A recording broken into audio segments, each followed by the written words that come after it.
This week on Christian World News, Christians form a sacred bond with the embattled nation of Israel. Meet the growing number of Christians who are supporting the Jewish state.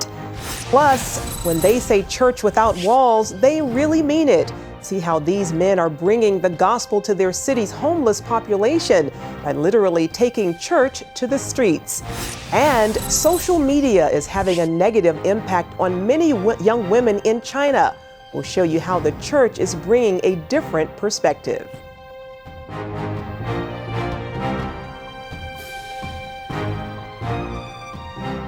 Welcome to Christian World News. I'm Charlene Aaron. George Thomas and Wendy Griffith are on assignment. It is the land where the Christian faith was started, and the Bible says it is where Jesus will return in his glory. Perhaps that's why the nation of Israel is surrounded by enemies who are seeking to demonize or destroy it.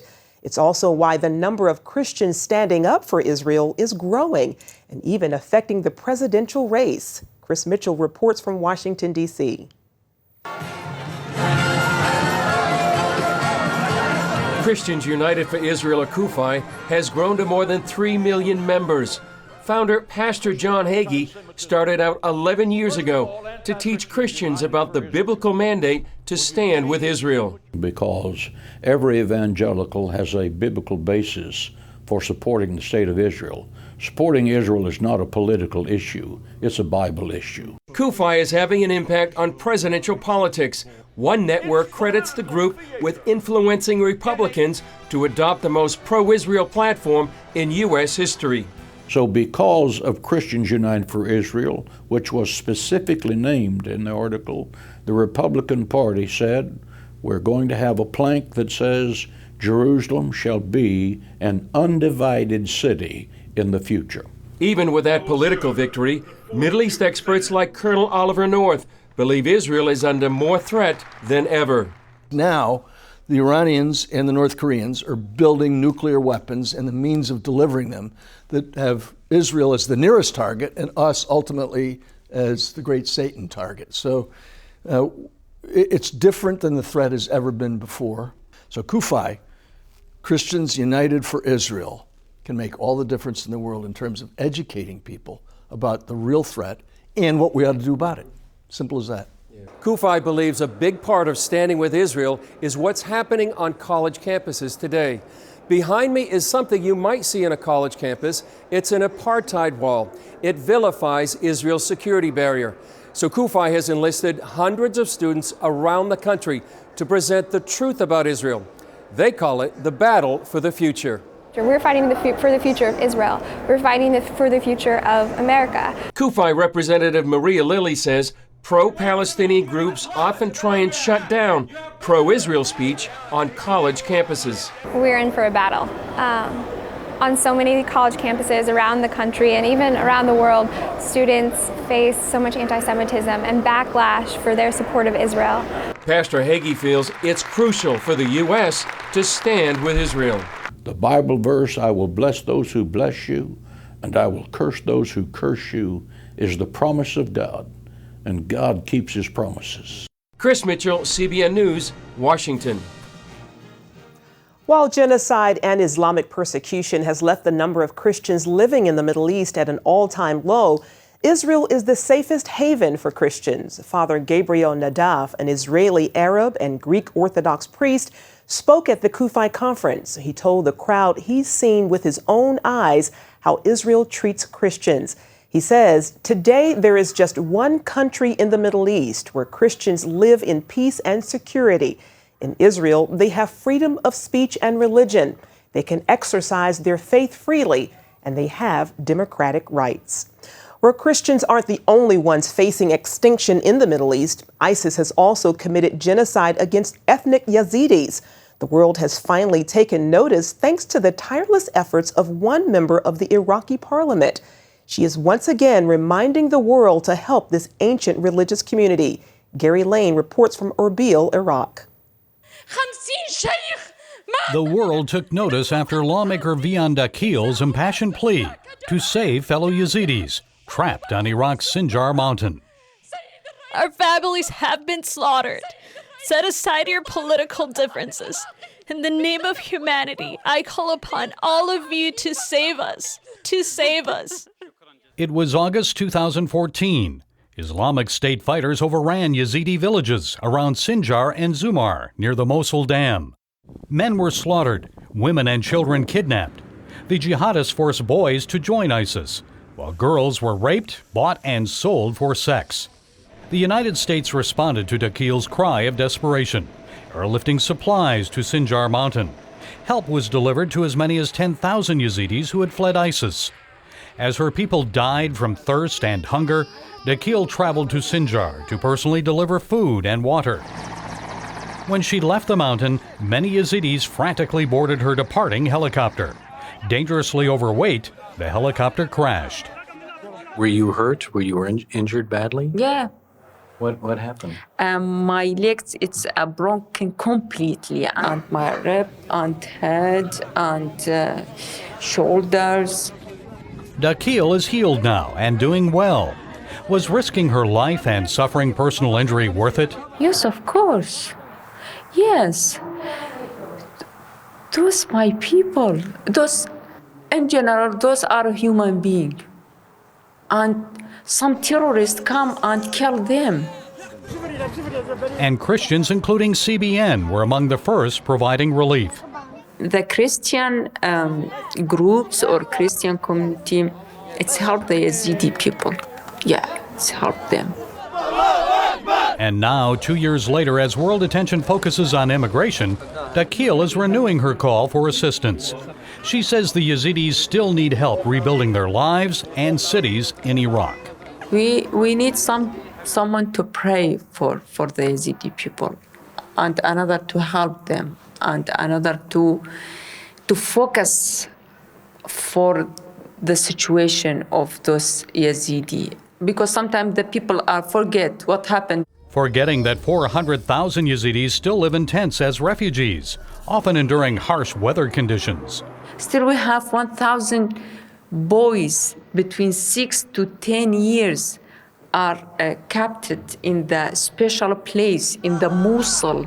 Wash the brain of them and teaching them to use the weapon, a new generation for terrorists, for ISIS. And ISIS still holds 3,500 Yazidi females captive.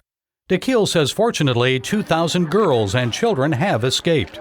But they need a psychological therapy. This is the situation now, after 2 years, and nobody cares. Hoping to raise awareness and help, Dakhil's sister Dilan started the Sinjar Foundation. A medical doctor, she has treated Yazidi girls who either escaped or were rescued from ISIS. Dilan told us about a 16-year-old girl who was raped several times after one jihadist traded her to another for a cigarette. I also have the mother who told me about her own 9-year-old girls who have been raped in front of her eyes that bleeded till death. We are hearing terrible stories every day. Many of the girls have suffered physical abuse and torture. Dilan says their emotional scars could last a lifetime. Actually, they are releasing from hell to another hell, to come to live in a community, in a tent, in refugee camps, and most of their family members have been either kidnapped or killed in front of their eyes. She says the Yazidi girls and their families need therapy. She wants American psychologists specializing in trauma to teach Iraqis how to help them. Dilan says she too may need counseling. These stories will stay with me for the whole of my life. I spent many nights that I couldn't sleep and I've cried till the morning. To be honest, I'm traumatized as well. Do you think that's a good idea for us to pray for these girls or what? Of course, it would be great. They are emotionally effective. Anything would help them. Of course, praying, it will be a great thing to do.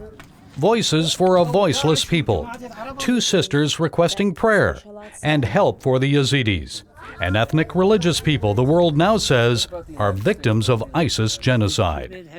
Gary Lane, CBN News, Erbil, Iraq.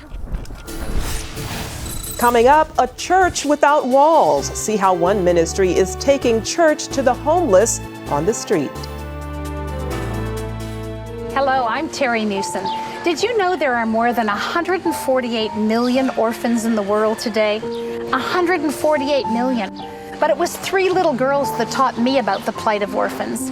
8 years ago, my husband and I spent nearly a month immersed in the daily activities of a Ukrainian orphanage as we waited to adopt 3 sisters. I saw firsthand the utter loneliness, the pain of rejection, and the overwhelming desire to be loved. That experience changed me forever.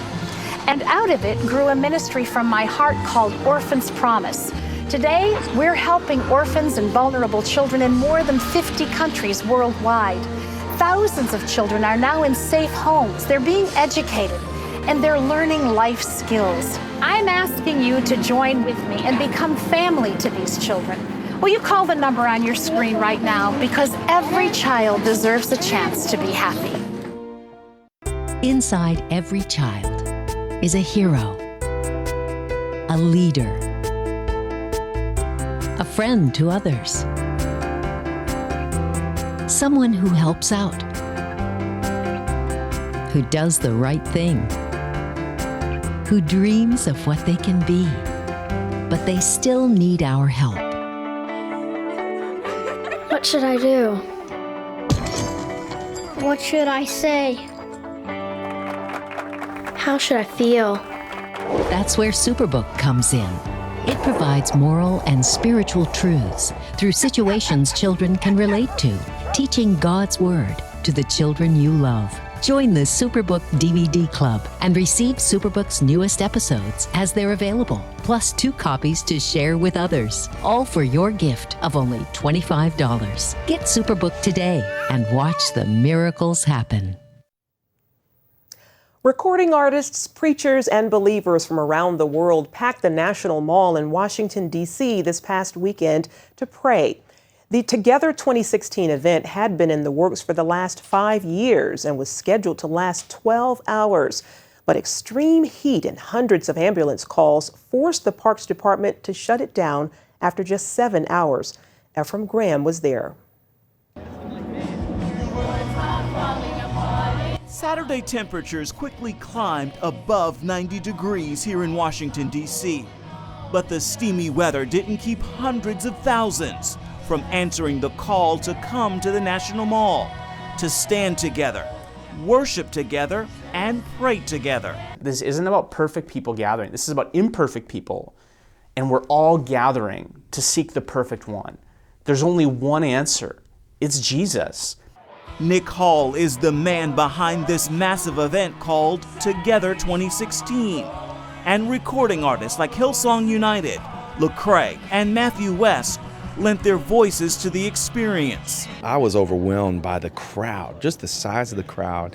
There was thousands, hundreds of thousands of people standing in that place today, celebrating the God who forgives, the God who renews, and the God who can bring healing to our hurting nation. Packing the National Mall with 1 million people to pray has been in the works for the last 5 years. But the timing of it, considering what's happened in our world in the last few weeks, couldn't have been more perfect. Unfortunately, extreme heat forced the Parks Department to shut things down about 5 hours early.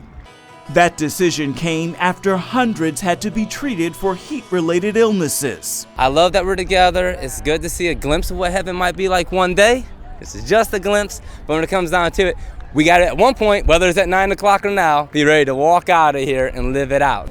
Christian concert organizer Ryan Romeo was there when Minister Nick Hall first announced plans for Together 2016 5 years ago. How bummed are you that it had to end early? Oh, it's heartbreaking. Yeah, it's 5 years of them planning that.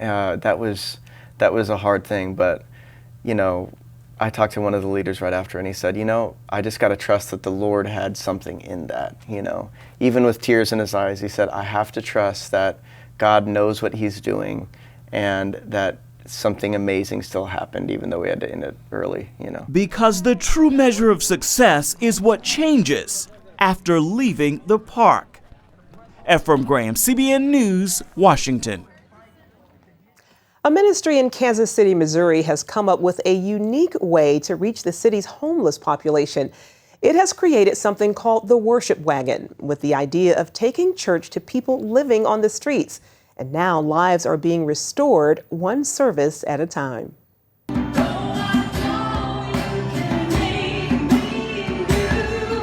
Songs of praise fill the air under this bridge near downtown Kansas City. This church behind me, which doesn't have any walls and no pews, is touching the lives of some of the most unreached people in the heart of Kansas City.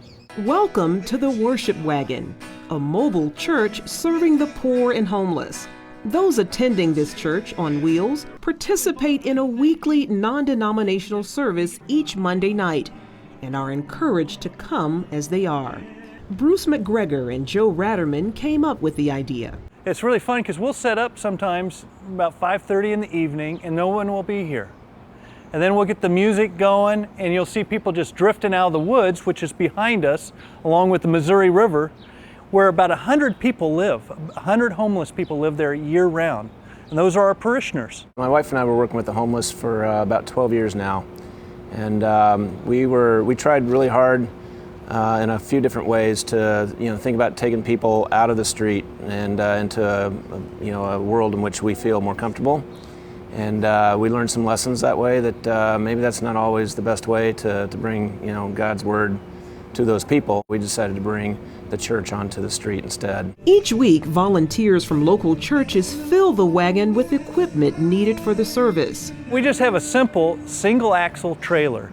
But in that trailer, we have packed it out. We have a really professional grade sound system that's very compact, and we can wheel it out and get it set up very quickly. We have a quiet generator, you can't even hear it, but it powers the whole sound system. So we can have a complete band here playing worship music with just that system. And then also in the trailer, we've got a ton of chairs. And then during the winter, we put a commercial grade heater. It runs off diesel and electricity. I mean, it looks like a huge satellite installation. It's so big, but it heats up this whole area under the bridge. So some guys will just come to get warm, and then they hear the gospel. And so it's fun to see how that happens. Rain or shine, the wheels keep rolling. We've been down here every Monday but one for a year and a half. And the only reason we missed it was because this road over here was too icy to drive down. But we've been down here when it's in the teens with howling north winds, and we're all shivering in our caps and gloves. And we've been out here when it's been 100 degrees, and there's been thunderstorms rolling around as well, rain. So, we've been blessed with this amazing location that covers us.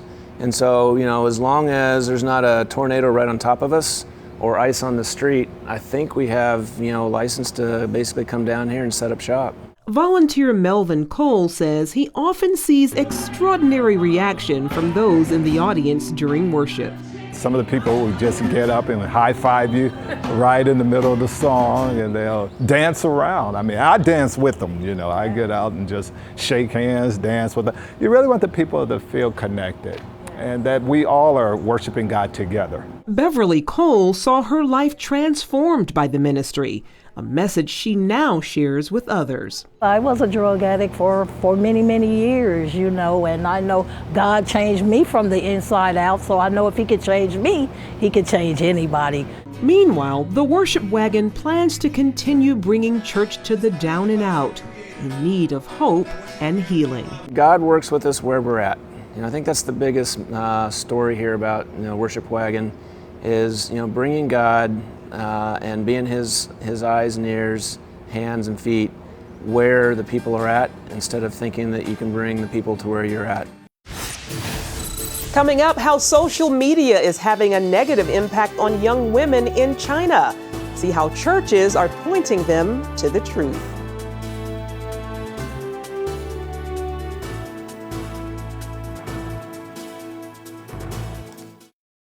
God has a plan. God has a future and a destiny for every one of us. We need times of testing. You can't get strong without it. I truly believe angels were there with me. Are you willing to risk your pride and take a step of faith? See true stories of people who overcame impossible odds in victory through life's storms. Available now. God has a plan to do you good, not harm. Hello, I'm Terry Newsom. Did you know there are more than 148 million orphans in the world today? 148 million. But it was 3 little girls that taught me about the plight of orphans. 8 years ago, my husband and I spent nearly a month immersed in the daily activities of a Ukrainian orphanage as we waited to adopt 3 sisters. I saw firsthand the utter loneliness, the pain of rejection, and the overwhelming desire to be loved. That experience changed me forever. And out of it grew a ministry from my heart called Orphans Promise. Today, we're helping orphans and vulnerable children in more than 50 countries worldwide. Thousands of children are now in safe homes. They're being educated, and they're learning life skills. I'm asking you to join with me and become family to these children. Will you call the number on your screen right now? Because every child deserves a chance to be happy. Kids, we want them to grow up knowing God's Word. But in today's busy world, sometimes we could use some help. The free Superbook Kids Bible app has fun stuff your kids will love. They'll have a blast learning the Bible, playing great games, watching cool videos, Follow me. discovering heroes in the Bible. They'll have fun while they learn God's Word. The Superbook Kids Bible app, available on iTunes and the Google Play Store.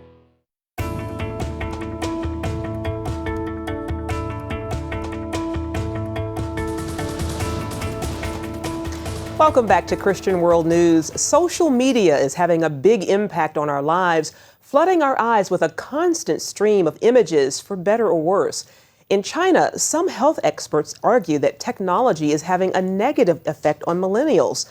As Meng Fei Li reports, the steady stream of information and images is pressuring girls to change their physical appearance.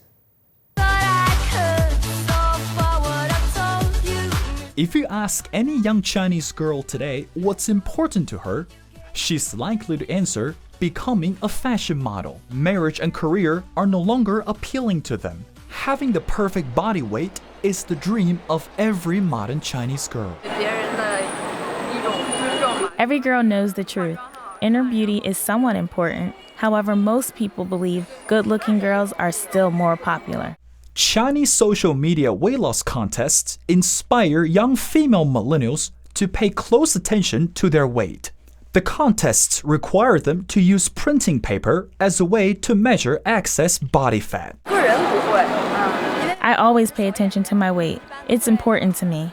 Being on a diet has been my favorite choice to avoid gaining extra weight. Many Chinese girls go on diets to attract or keep boyfriends. Some fear their boyfriends might compare them to other slimmer girls. Christian health expert Dr. Sun Liang strongly opposes this type of behavior. He's worried it could create potential health issues for young females, such as anorexia and other eating disorders. I don't normally tell my female students and friends to lose weight unless they have to. As a health expert, I always encourage them to love who they are. Losing weight is good, but we still need protein to be healthy. Japan was the first Asian country to report an increase in eating disorders among millennials. China is now the most recent to report this growing problem. A 2009 study found that eating disorders are prevalent among large Asian countries. Most of them habitually use laxatives to lose weight. The practice is spreading among college women, with 43% of them now identified as at risk for an eating disorder. It's not that I don't want to eat the food. It's more about how to eat the food and remain the ideal body shape. The struggle is real and it's painful. Among Christians, few of our sisters in my church are suffering the same problem. We need to remember God's word. Our body is the holy temple. We ought to honor the temple by appreciating our bodies. On one hand, the debate regarding body images is more likely to go on for a while. On the other hand, majority of the Chinese women believe that society should not pressure anyone to change their bodies. The good news is more Chinese health experts will continue to educate Chinese millennials on this critical matter. I'm going to invite more Christian health experts to join this mission. We need to see ourselves as the way God sees us. We are perfectly made in His image. All women are beautifully and fearfully made. Mengfei Li for CBN News, Beijing, China. Well, you can spread the good news about how God is at work around the world. Simply log on to Christian World News Facebook page at cbnnews.com and share these stories with your family and friends on your Facebook page. Stay with us. We'll be right back. CBN presents Victory Through Life Storms, the newest teaching from Pat Robertson. You're about to meet people who've gone through some of the toughest struggles life had to offer. The pain is something I just can't explain. With 700 Club co-host Terry Mewson. We all go through seasons of struggle in our lives. I never wanted to be divorced. They loaded me up on painkillers. She said, "You are eaten up with cancer." In Victory Through Life Storms, Pat Robertson will equip you with the tools you need to come through your personal storm victoriously. In the midst of trouble, God isn't limited. It's such abundance. See the stories of people who obtained their victory over seemingly insurmountable odds. Take a step of faith. What he did for me, he will do for others. Victory Through Life Storms. Jesus said, look, all things are possible. Nothing's impossible. Nothing's impossible. Available now. To hit middle school and start having same-sex attractions was just very confusing because I had accepted the Lord when I was a little girl. Right in the middle of this holiness code is a reference to homosexual practice. I don't think Christians have anything to fear from research, from science done well. They're like, oh, this is awful. You don't let him in the house, do you?